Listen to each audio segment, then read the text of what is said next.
This is James Roney Staters with Free Magnetic Energy. After a long absence, I'm back. Due to some issues and other things I will not disclose, I'm ready to continue on with where we last left off. However, there has been some major upgrades and improvements. And so we're going to get a little bit away, if not real far away for now, from the original design concepts that I had been working on. Because when I looked at an older technology that goes all the way back to the late 1890s or so with Nikola Tesla, I went, whoa, how come nobody's really doing much with this? Well, actually somebody did. His name was Joseph Newman. He came up with a motor called the Newman motor, is what people basically called it. But his design concept was based upon Nikola Tesla's works. Most people just don't know that. So as soon as I really began to see and learn all about Mr. Newman's reconfiguration of the electric motor, which Nikola Tesla designed, I went, whoa, wait a minute. There are two major design flaws. And I'm thinking, no quicker than I recognized the two design flaws, I immediately had the answer. At least I'm pretty sure I have the answer. So, I don't know if Mr. Newman's motor really ever worked. This video is not to debate that, though there are some very interesting videos here on YouTube that show that this might very well work after all. But here nor there, this is not about to debate that. I also want to say that I'm not a physicist, I'm not a mathematician. I'm just an amateur scientist who like to think that he has a pretty good head on his shoulders. So with that said, this video assumes that you already know how the Newman motor works. If you don't, this video is not going to make any sense to you, because I'm going to be using generalizations and get into some specifics that if you don't have a base working knowledge, some of the stuff you're not going to get right off the bat. So with that said, I'm going to pick up the pace here now and get into the two major design changes, and then after this I'm going to show a step-by-step video how I build my model, and thereby if you have any further issues or questions you can just go to video number 2, etc. However, if you built a Newman motor before, after this first video, you shouldn't need any of my other videos. You should be able to just jump right into this with these new design changes and just make it. Okay, here we go. Design change number 1. First, the Newman motor basically involves, and by the way, you're looking at just 2 coils of wire that are still on their spools from the store.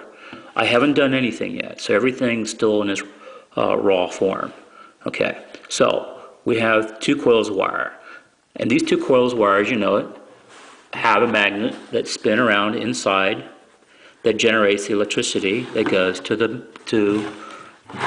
battery.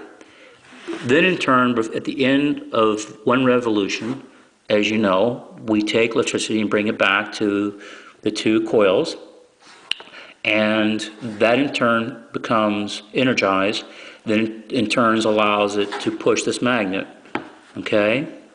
So every revolution we borrow from this. The Newman motor concept is that these 2 coils of wire put in more electricity than what these 2 coils of wire consume. I don't know if the Newman motor really ever worked, and that's not up for debate.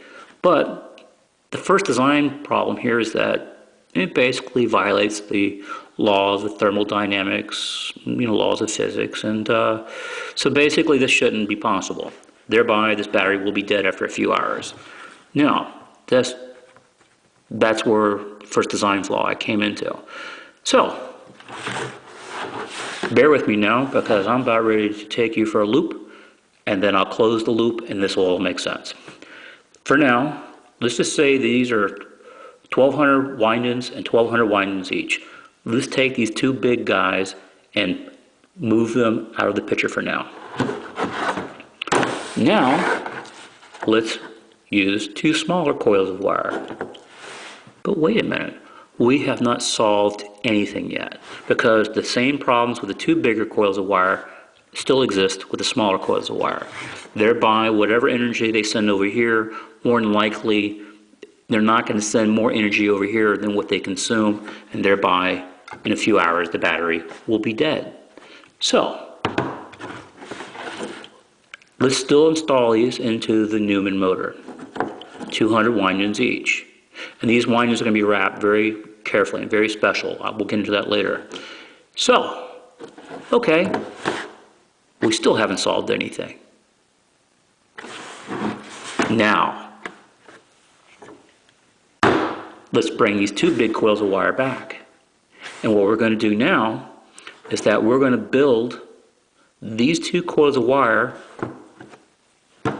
over top of those, on top, not over top, on top of these two smaller coils of wire. However, these two coils of wire are always going to be sending electricity to the battery. We are never going to send electricity back to these two coils of wire. Thereby, these two coils of wire, all they do is just charge the battery. And thereby power these two smaller coils.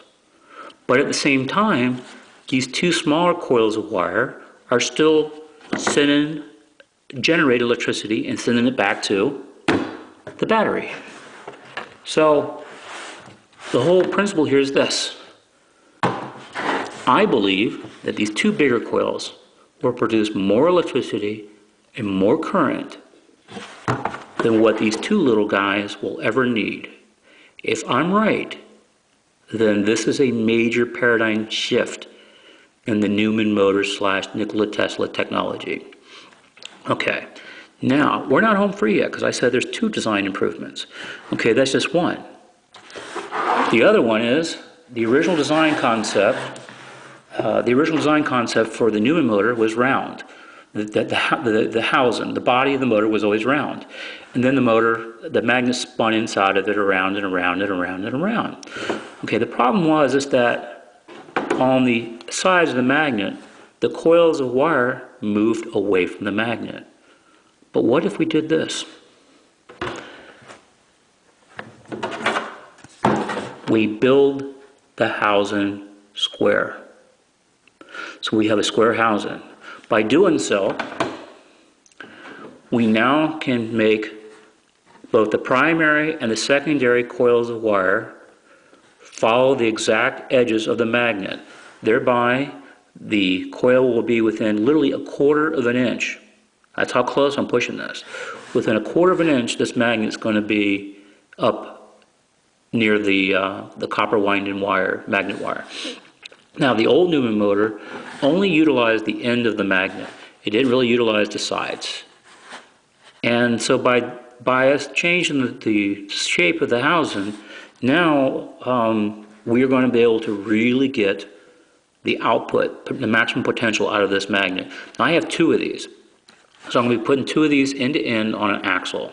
Okay, this is an N52 neodymium magnet. It's 2 inches across in length, 1 inch across, and 1/2 inch in depth. This is literally the world's most powerful magnet, pound for pound. If there's anything more powerful out there, I don't know anything about it. So, in summary, this is what's going on.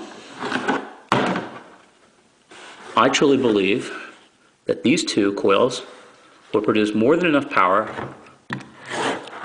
to run these two smaller coils. But even better, those two smaller coils, combined with two bigger coils, all 4 coils of wire will be working in tandem